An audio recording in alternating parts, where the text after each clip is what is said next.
निवडणुकीच्या शेवटच्या टप्प्यात भारतीय जनता पक्षाच्या नेतेमंडळीचा नवीन प्रयत्न करतो की Sunil Shette EVM machine hack करतो.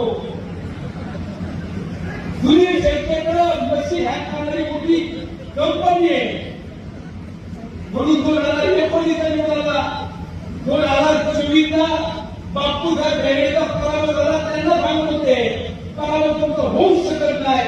ईव्हीएमचा घोटाळा केला म्हणून तो निवडला. आणि जर बापूसाहेब बेडेला त्यांनी ते नसं सांगितलं तर मग मात्र त्याचा भागच राहिला होता.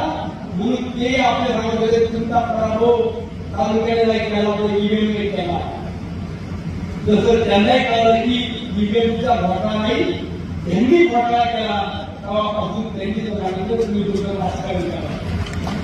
नगरपालिकेच्या निवडणुकीला परत हळू घालायचं ईव्हीएमचा घोटाळा नाही वाटत पण काय सांगता येत नाही. आता पंचायत समिती जिल्हा परिषदेला या बाबांनी काय करावं.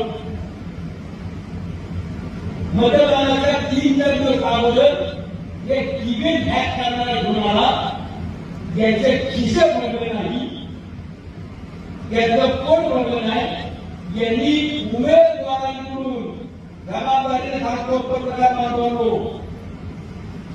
भारतीय जनता पक्षाच्या इथल्या स्थानिक नेत्यांनी जे पंचायत समिती जिल्हा परिषदेला उमेदवार दिले होते त्यांच्याकडून ईव्हीएम मशीन हॅक करून तुमचा विजय करून दाखवतो म्हणून एका उमेदवारातून 25-35 लाख रुपये गोळा केले.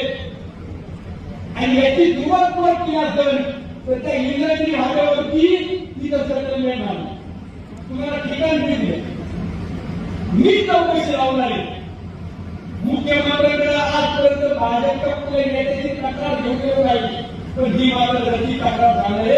साहेब भाजपचे मावळातले नेते सांगतात आम्ही ईव्हीएम मशीन हॅक करून देऊ आणि तुमचा विजय करू.